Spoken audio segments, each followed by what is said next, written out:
Alright, welcome back to another video, and I have absolutely no idea how long it's been. I think it's probably been about 2 years, maybe 3 years since I last uploaded a video.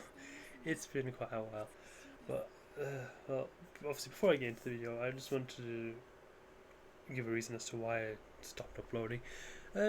Mainly a few reasons, to be fair. One was obviously that I kind of lost interest in it, and two, well, as well as losing interest, I felt like my videos were just kind of useless. Like, they weren't helping anyone or anything like that. So that's another reason. But I'm back, and hopefully this time, let's see what happens. Because I have a, I've been playing Seven Deadly since Origin, since obviously the game first came out. Since the game actually dropped. I never played the beta, but I played it since the game actually dropped in the early release phase last month, 16th of March, I believe. And I've been loving it ever since. I've been loving it. I never made any guides on it. I've always wanted to, and so today, what this video will be about is, it'll mainly just be a test, to be fair.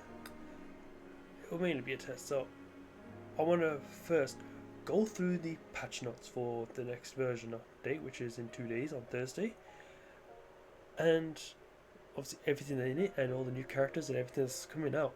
And then eventually I will, if there's time, sorry about that, if there's time, I will go through what are the best like teams and like ways you can farm for the new characters and all that. So let's get started, I guess. Alright, just as a quick disclaimer before we actually start the video or anything, you may hear me like clear my throat or anything or sniffle a bit. That is because I'm ill kinda, but I also do have some really bad hay fever. So yeah, in those like 2-3 years I haven't uploaded, I have definitely developed quite a bit of hay fever. But anyway, so this is the new patch notes pretty much for the version 1.2 update. Unfortunately, I never did 1.1 update or anything like that. I wish I did, but we will start from 1.2 for today. So first things first, we got the man himself, Escanor. He is a fire axe, a fire axe, a holy great sword, and a fire sword and shield element. And both his axe and great sword forms are DPS. Actually, his sword and shield is a support, as you can see by the symbols here. Sorry, as you can see by the symbols here. And you can obtain them starting when the maintenance actually finishes, which will be on Thursday. Yeah, Thursday. April 23rd. His banner will last until May the 13th. So that is, how long is that? That's about 3 weeks. Yeah, that's about 3 weeks. I think all the banners are 3 weeks. I don't know where I asked that. If in case anyone doesn't know, they are all 3 weeks. Obviously, drop rate for him is increased, and you are guaranteed him after 160 summons. Oh, well, technically 120 summons, and then 160 if you get that far. I am a spender on this game, so I myself will probably be spending for him, because why not? It's Escanor, am I right? And obviously, as with all the other characters, you can also obtain their like potential point, which is if you've like played like Genshin or Star Rail or like Wuthering Waves. It's like their constellations, their eidolons, basically the dupes. In other words, the copies of them. You can purchase 2 of them on any server, or on the server in the shop once you've obtained them. And I don't think that lasts forever. I think that lasts about. I think it just lasts for the whole of his banner. To be fair, we've also got his exclusive skin, his Sacred Axe Rita, obviously, because if you don't remember, we've had it for Melly as well with his Lost Vein, and we've had it for Daisy as well with her sword and shield. Now we got it for Rita. Obviously, and don't forget, your first draw is free on the banner, and from the second draw onwards, it will cost you tickets. I believe it takes about, I think it's about 40 tickets or something to finish it. About 40-50 tickets around roughly to finish the whole draw. And if you live in the UK like me, that's about, I think it's about £40 as well, yeah. And don't forget as well, you can also try him out. All 3 of his weapon forms, axe, great sword, and shield. You get 300 staff ranks for that as well. 100 for each, obviously, trial, but 300 altogether. And there's also a check-in event as well, which I don't know if I can find, unfortunately. Hold on, let me see if I can find the check-in event. Alright, so here's the login event. So starting from the update, obviously from Thursday, you log in for 14 days. That is 2 weeks. If you didn't know, but obviously you probably need it. Log in for 14 days, and you will get all these rewards on those days. Yes, we have half a multi for both the standard banner and the Escanor banner, but as you can see on day 10 as well, we also have the Radiant Potions of Charm. Oh, you can't. Yeah, there you go. You also have the Radiant Potions of Charm, and day 14 has the engraving seal. You'll notice though as well, day 3 and day 7, Wise Big Hoot and Proud Moustache Hawk, they are actually free pets you'd get. Yes, free pets. Well, from the looks of it, Proud Moustache Hawk is literally just Hawk wearing Escanor's moustache and armor, but Wise Big Hoot, I think that's a regular pet. I'm not sure if that's a flying mount or anything. Like obviously, you know, in the game how you got dragons and stuff and flying mounts. I think that's a pet, but I could be wrong about that. And you'll also notice there's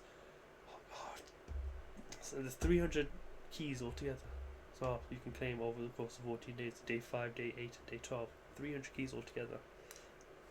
Obviously for some people that's not a lot, but I mean, I don't want to say it's enough, but it'll do for now. I guess it'll do. Right, anyway, moving back to the patch notes. So we also have another new event called the Promise of Hope, where you can obtain shiny gold tokens for completing adventure and crafting missions. At least that's what it says, which can be exchanged for rewards such as Escanor's outfit, star fragments, and brilliant engraving seals. You'll be able to access the event exchange shop from the event page, and this is it. So the new event Promise of Hope. Literally, all you do is just explore the new region, which we will get into in a bit. Don't worry, we will get into the new region in a bit. And these are just a preview of the rewards you can get. You can obviously get the Escanor skin, but I just noticed they made a spelling mistake with that. It says Escanor, but that could be a translation error. I'm not going to say anything. This is literally from the live stream earlier today, so yeah. And we also got the brilliant engraving seal SSR magic crystal shards, which is definitely helpful for many players, myself included. Star fragments, and it doesn't say how much, it just says star fragments. So we're kind of just going to have to guess how much that is. And regular hero draw tickets, again, doesn't say how much. Could be a full multi, could be half a multi, could be like 2 summons, we don't know. And heroes talking to small cube key bundles. Small cube key bundles being only 5 keys in them. There is also a new main quest Act 13, The Sun Rises Again, with the new region that I mentioned earlier, My Sweet Gluttony, being added alongside it. And in that region, there's also be a new boss challenge, Gallant of Truth, who is also available in Nightmare, Hell and Abyss difficulties. So straight off the bat, he's got 3 difficulties. And rewards can obviously be obtained using cube keys, and defeating him will give you a new material called Evil Eye of Madness, which will be used to craft Escanor's SSR weapon. As you can see, got the Soul Axe, which again I have it here, I think, yeah. So Gallant of Truth drops the Evil Eyes of Madness, and you can craft the Glutton Soul Axe for 10 premium destructive fragments, 1 axe shaft, 30 platinum ingots, and 1 special weapon crafting blueprint. The passive of it, each max HP boost received increases fire damage. So again, it would be amazing for Escanor, but it could be useful for other characters. I'm not actually sure if there are any other fire characters that increase max HP off the top of my head. I think maybe I haven't properly used them, but maybe Keela and Slater, but I could be wrong about them. I have barely used them, to be fair. So, and Frozen Minds, remember that massive long, not even complicated, but it was just a long dungeon where you had to fight the year long dead or whatever it was called. That only had 2 difficulties as well, normal and hard. That is getting 2 new difficulties, Hell and Abyss. Like, they're just completely skipping Nightmare for some weird reason and just giving it 2 more. And in it, you will also be able to get a new armor set, which again I will get into more detail after. And the time-space juncture, this doesn't actually unlock or open when the update goes live. I think this will come out like a week later, I think. 29th, yeah, a week later. That will be on the Wednesday the following week. It's basically, if you've played Genshin Impact or like Honkai Star Rail or any other gacha game, basically, it's kind of like the Spiral Abyss or the Memory of Chaos, or I don't actually know what the equivalent is of Wuthering Waves. I myself haven't played that, but I don't know what the equivalent of that is.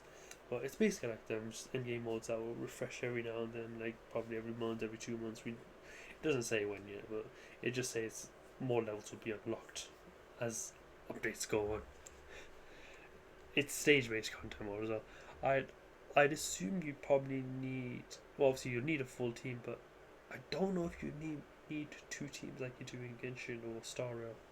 Maybe not.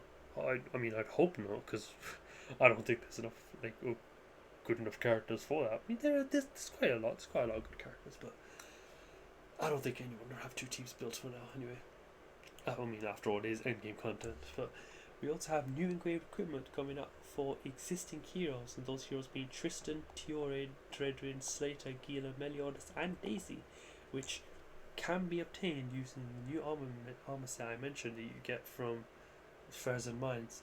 And I don't know if I mentioned it as well, but you can also, so you get half the set from Furs and Mines and then the other half from Galland.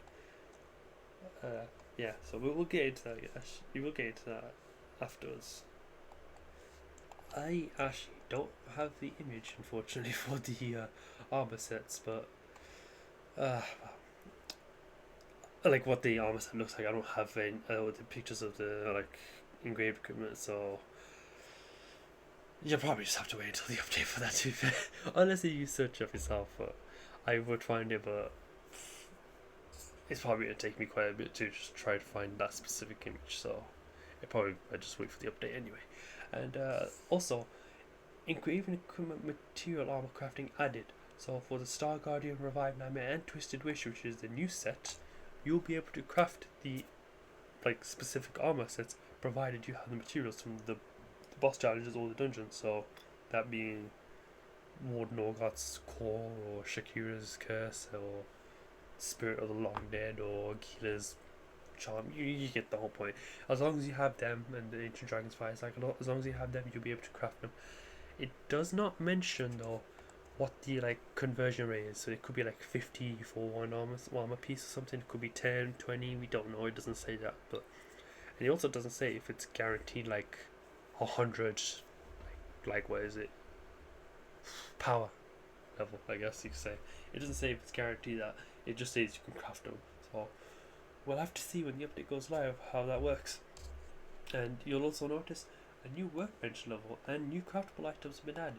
So from the artisan one, you'll have a new level called the Master's Craftsman workbench, which comes with new items: the Sunstone Alloy, Aqua Crystal, Special HP Recovery Potion, Rare Crafting Ornament, and Remnants of the Rift, which is the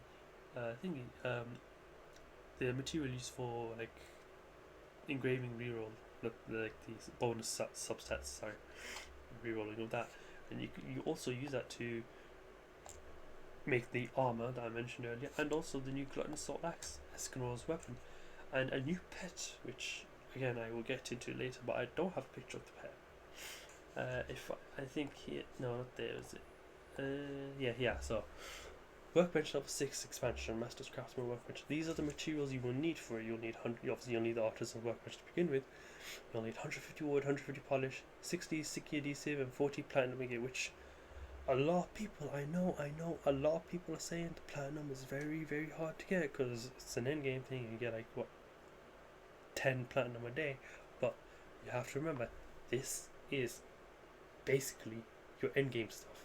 You're not going to get it on day one unless you pre-farmed your platinum and your wood and polish already before the update. But even then, it'll take you 4 days. I myself right now, I've been farming platinum every day. I've been farming polish every day because obviously you get loads of flint from farming all nodes. Wood, I actually farmed all the wood today to be fair. I needed for it, and the sticky adhesive. But I think I'm still missing some sticky adhesive, so I might have to get some more probably tomorrow. And yeah, so as you can see at the bottom as well, you can see all the stuff that you can craft with it. Aqua crystal, I'm pretty sure that is bait for fishing. I could be wrong about that. It looks like bait for fishing, so we might get a new fishing spot in the new area where you need that for the fish there. And sunstone alloy, I'm not sure what that could be used on yet. The sunstone could be for Escanor's mastery, but don't know. Sunstone alloy could be for future weapon as well. Again, we don't know. And the mobile mining machine, I'll talk about it now. It's actually a really good pet. I don't actually know what the crafting recipe is. I think it might say on the patch notes somewhere. Does it say anywhere? No, I don't think it does. Okay, but anyway, so the mobile mining machine. Think of it as like, well, so first of all, it's a pet. Think of it as like a mini Dreyfus following you around. And if you don't know, obviously, in the game, like if I go in the game right now, so I'm in the game right now. If I go to hero info and go to Dreyfus, so I know my PC's a bit slow because it's starting to get old, but his passive, Dreyfus is passive that he can basically just one shot ores and like minerals like amethyst and emerald and all that. Think of the new pet as basically like that. So it's like the rock golem and Dreyfus put in one, where it will literally one shot all mine, all ores and all minerals, and I believe it also auto collects them as well. So you pretty much don't really need Dreyfus on your team. You just bring that out, just walk around, boom, all collected for you. It'll probably take you a bit longer though, because obviously the pets, the way they work, they're slightly slower than your character and all that, like mining and everything and picking stuff up. But hey, if you don't want to bring out Dreyfus, or if you don't have him for some reason, try getting the pet. The pet will basically do the same thing as him. Alright, moving on. Obviously, we got new bundles coming. If you're free to play, don't worry about that. That doesn't affect you.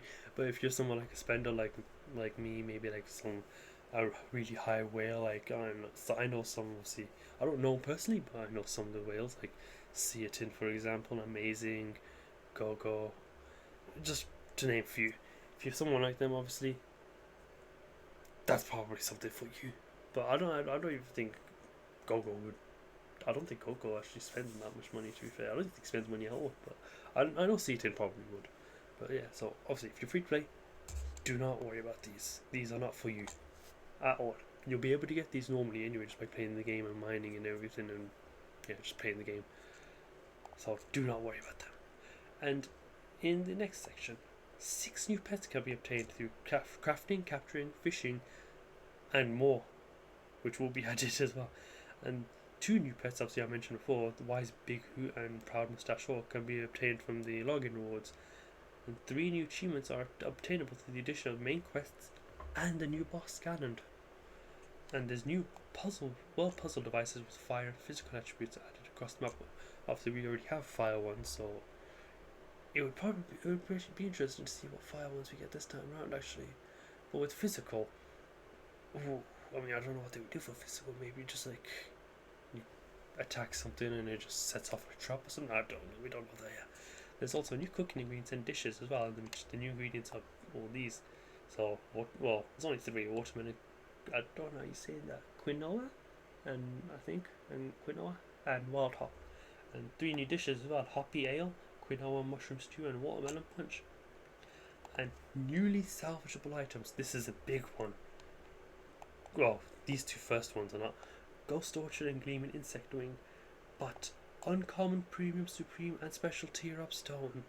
If you're someone like me, and I mean if you really are someone like me, where that has like so many supreme and special tier up stones that you have no uncommon or premium ones, this is amazing news, because it literally means you can break them down into the smaller ones that you need. Like if I go onto the game right now,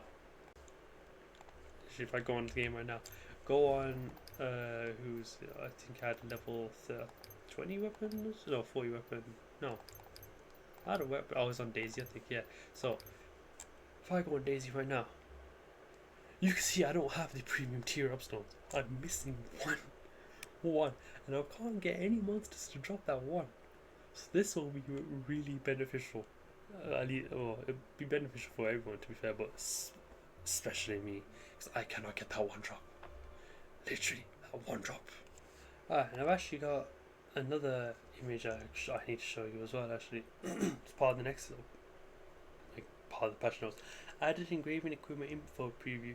So, obviously how before you make like your engraved equipment, you can't see like what the passive is going to be. Like, say you're making your engraver for the first time, you don't know what the passive is. Now you'll actually be able to see what the passive is before you make it. This is especially useful though as well if you don't know what engraving like equipment goes for your build, basically. Sorry. Yeah. In this photo example, this shows Tristan's. I don't know if it has a picture of Escanor's armor on it though, but this shows Tristan's SSR engraving equipment for the Star Guardian set. And as you can see, it shows what the passive is. Bird mark, attacking an enemy will reduce fire resistance, decrease the normal skill cooldown, and increases fire burst efficiency. The normal stuff, basically, what it normally does. It actually shows you now. So if it's your first time getting the armor, you can see what the engraving like passive is now before you actually like make it. So oh yeah, this is the one I want for this character. I don't have to waste this armor set on someone else that doesn't use that armor set, basically. So if like you're building a Tank Dian, for example, and you need the Revive Nightmare set, Cheerful Girl, I think it's called. If you need that set for, you can actually see that, oh yeah, this is the set I need because this is the passive that I need. Obviously, where I use the ult, and if I get hit, I heal. That's the passive I need for my Tank Dian. Compared to like if you're using that for your DPS Dian, for example, it's like, oh yeah, that's the passive that I don't need for Axe Dian, so I'm not gonna get it. It's just a pretty neat feature. The Netmobile are actually cooking with these like, quality of life changes. A lot of people say they're not, but I think they are. Like you can even see on the left as well. Continuous tracking feature added. That was something that has been requested ever since the game came out first. Like literally, I remember the first day trying to collect something, and I was so disappointed to see that when I picked up one thing, the whole marker just disappeared pretty much off the map. Even if it was something that was not related to what I needed, it would just disappear. They'd get rid of the marker. But now, say if you're mining your platinum, you mine one platinum, it marks the next one. Mine that one, marks the next one. Mine all 4 or 5, however many there are. I think it's 4. If you mine all 4, you move to the next node in like Fort Sorgers, for example, or Ferzen, or Fairy King's Forest, wherever it is, it will move you to the next one. There's actually also another thing as part of like the improved gathering stuff. So it also shows the visibility of item drop information for elite and boss monsters in dungeons now as well. So I'm pretty sure that will mean like when you're previewing the reward of the dungeons, so let's take Spider Dungeon for example, you'd probably be able to see now what the like if you've been doing it, obviously, what the crystal golem drops now. Because if you've done it before, you know that the crystal golem has a chance of dropping a random ore or an ingot or something, as well as gold and like tier up stones. Pretty sure now it will show on the dungeon screen that they can drop that, they have a chance to drop that, and probably what monster drops it as well. And also, yeah, fix an issue with gathering items could not be tracked. I myself have not experienced this, but I'm pretty sure someone has if that's with fixing that. Oh, what I have found out though is that what I have found out is that when tracking some things, you put a custom pin down, for example, sometimes the pin will need to be too far, like deep in the ground or very high up in the sky, and it's just like, why? It's like, why is he up there? I mean, hopefully they fix that soon. So it's not a massive issue. It's just it kind of throws me off sometimes. But that's just me. It could be someone else as well, but that's mainly just me. And then improvements to main quest in the Leones region.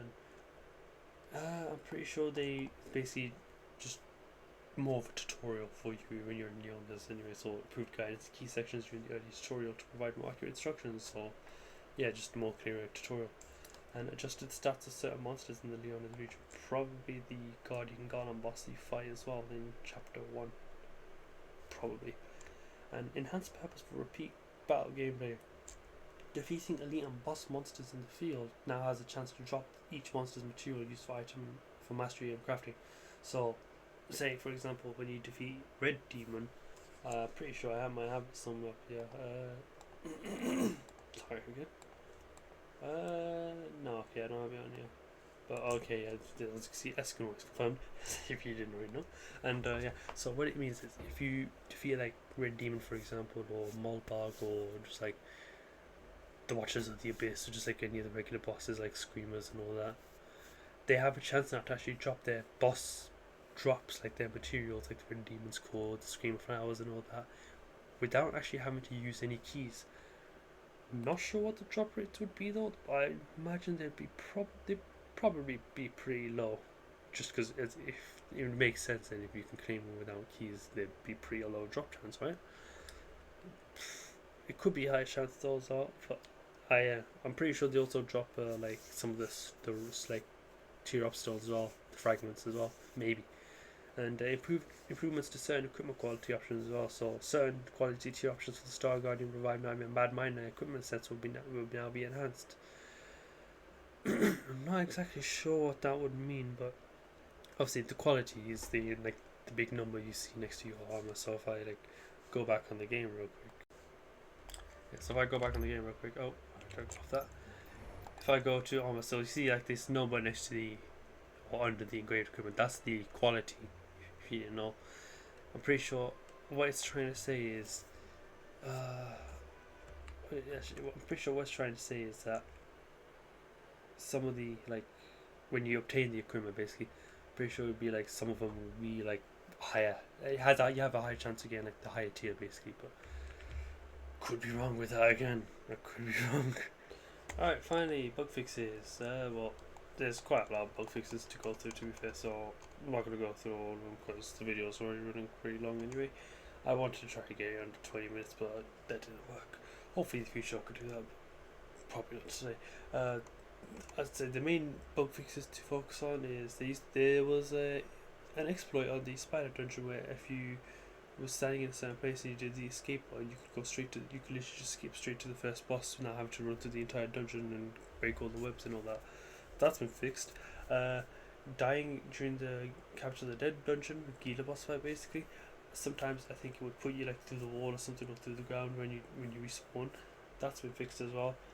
Some of the reward cubes as well when you defeat a boss, they would spawn also like in the wall or something in outside the barrier of defeating the bosses. And oh no, sorry, that's in the so the dungeons and boss dungeons. Sometimes the rewards cubes would spawn outside of where you're meant to be, and yeah. Now, claiming rewards from like events and stuff instantly claims when does send them to my box.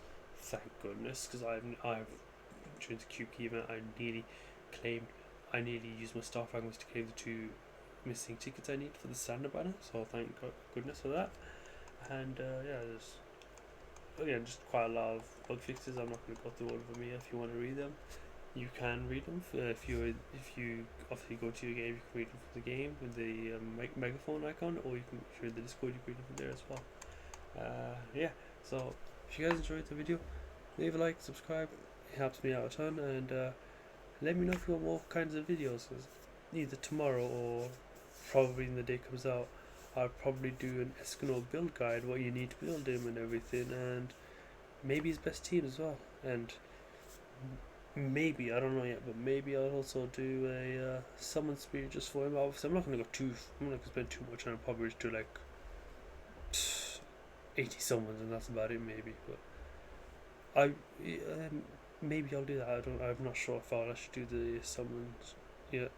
Like if I record it, I'll probably just do it by myself again, but I will try to do obviously like build guide for Escanor and team guide and everything and whatnot, and probably for other characters as well. If you want to see that, just let me know. But yeah, I'll see you guys in the next video. Probably tomorrow, maybe not, maybe Thursday. Peace. Have fun.